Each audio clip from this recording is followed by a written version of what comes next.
Oke, Assalamualaikum warahmatullahi wabarakatuh. Kenalkan, nama saya Sandi Ibrahim. Saya dari Prodi Podcast semester 5 kelas B. Sebelumnya di sini saya minta maaf karena terlambat dan membuat tugas UTS saya kepada ibu dosen. Karena ya selama ini saya kurang mengikuti alur perkuliahan. Dan di sini saya akan melanjutkan UTS saya yang diperintahkan oleh ibu. Baik, saya langsung saja membahas tentang merangkum ataupun membuat kesimpulan tentang materi yang ibu buat. Yang pertama kita membahas tentang pengertian Pancasila. Pancasila sebagai dasar negara, berarti Pancasila menjadi pedoman bagi seluruh masyarakat Indonesia dari Sabang sampai Merauke, dan dan Pancasila sebagai nilai-nilai dasar ketatanegaraan Indonesia. Dan Pancasila tidak bisa lepas dari negara, dan negara pun tidak bisa lepas dari Pancasila. Kenapa? Karena Pancasila itu sebagai patokan atau sebagai pedoman berjalannya sebuah negara Indonesia tadi. Karena pejuang kita di zaman dahulu, contoh kayak Bapak Proklamator kita Insinyur Soekarno, untuk membuat dasar negara, 5 dasar negara ini tidak tidur. Nah, sampai dia berpuasa selama 14 hari yang saya ketahui tentang sejarahnya, dan dia selalu sowan kepada para ulama untuk merumuskan 5 dasar kita. Dan Pancasila sebagai landasan historis memiliki arti Pancasila yang didasari pada sejarah bangsa itu sendiri. Karena historis ini yang kita ketahui itu sebuah memori zaman dulu ataupun memori sejarah terbentuknya 5 dasar negara. Jadi historis di sini saya simpulkan berarti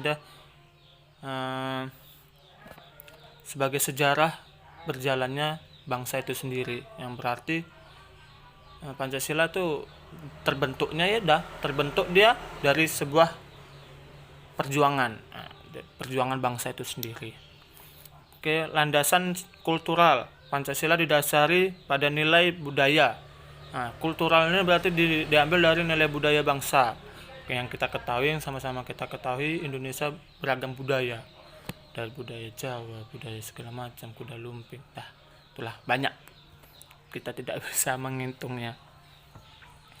Sebagai landasan yuridis, Pancasila adalah sebagai penyelenggaraan pendidikan Pancasila di perguruan tinggi yang berdasarkan hukum pada negara Republik Indonesia. Dan filosofi Pancasila menjadi dasar filsafat negara. Maka yang saya simpulkan di sini, maka sebuah aspek ketatanegaraan, sebuah aspek penyelenggaraan negara harus sesuai hukum yang ada di negara Republik Indonesia yang berdasarkan Pancasila. Untuk dalam sosiologi, Pancasila berarti dia hubungan antar manusia dengan manusia atau bermasyarakat. Nah, dan saya simpulkan juga Pancasila bisa sebagai dasar hukum karena Pancasila itu bisa terbentuknya sebuah undang-undang. Jadi Pancasila bisa dijadikan dasar hukum karena 5 dasar itu tadi sangat tepat untuk dijadikan pedoman hukum yang ada di Indonesia. Untuk Pancasila sebagai landasan politik, kalau politik yang ada di Indonesia ini dia berlandaskan ataupun mengikuti 5 dasar dari Pancasila, maka politik itu menjadi ideal, tidak amburadul. Yang sama-sama kita ketahui politik di Indonesia kan sedang berkecambuk gitu ya kan. Jangan membahas tentang politik, agak payah nanti. Jadi kalau soal politik yang ada di Indonesia kita tidak bisa nebak-nebak. Saya pun kurang paham. Yang kita ketahui Yang saya ketahui yang dari selama saya mengikuti mata kuliah pendidikan Pancasila, kalau politik sesuai dengan Pancasila akan ideal, akan aman. Tuh. Dinamika Pancasila dan sebagai tantangan Pancasila. Pancasila itu dinamika Pancasila terdapat krisis keteladanan dari elit politik yang kurang memenuhi pekerjaannya yang sudah dipercayakan oleh rakyat Indonesia. Lanjut, sumber histori Pancasila. Sumber histori Pancasila terletak pada budaya, adat istiadat, agama, dan moral atau norma. Yang sama-sama kita ketahui, budaya di Indonesia sangat banyak, sangat beragam. Dari Sabang sampai Merauke memiliki budaya-budaya masing-masing dari setiap daerah. Adat istiadat yang sama-sama juga kita ketahui, Indonesia sangat meneladani adat istiadat. Dari setiap daerah memiliki adat istiadat masing-masing dan itu sangat kental dan tidak membeda-bedakan satu sama lain. Siapapun yang bisa datang ke daerah ini, dia harus mengikuti adat tersebut. Siapa yang datang ke daerah ini, dia harus mengikuti adat tersebut. Itulah Pancasila. Dan Pancasila dalam historinya ada juga agama yang sama-sama kita ketahui, Indonesia beragam agama. Yang sekarang yang resmi ada 6 agama, yaitu agama Islam, Kristen Protestan, Buddha, Hindu, dan satu lagi Konghucu yang baru ditambahkan. Pancasila sebagai sumber sosiologis. Nah, ini tadi ada 6 agama tadi. Di sini juga kita bisa memahami dan hidup berdampingan, tidak membeda-bedakan satu sama lain.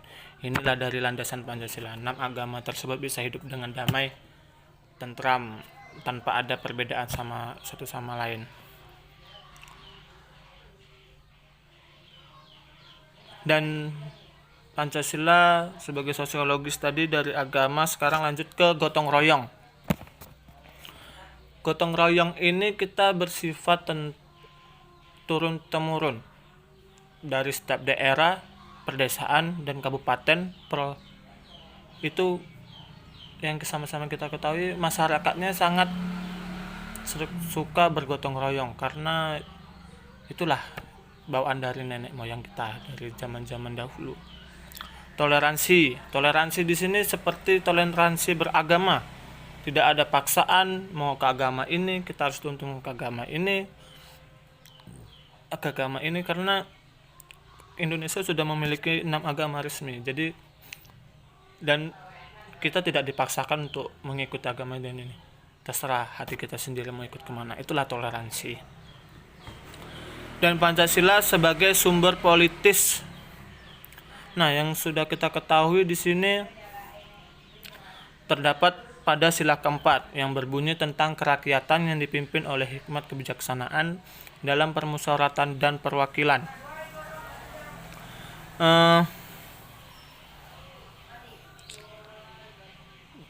Karena kita di sini sudah diwakili semua dari kayak tidak harus ke sini karena kita itu sudah ada Pancasila yang sebagai dasar kita untuk hidup di negara kita tersendiri. Pancasila juga sebagai landasan perubahan undang-undang dasar. Nah, Pancasila juga bisa dibentuk yang sama-sama saya bilang tadi di Pancasila sebagai sumber hukum tadi.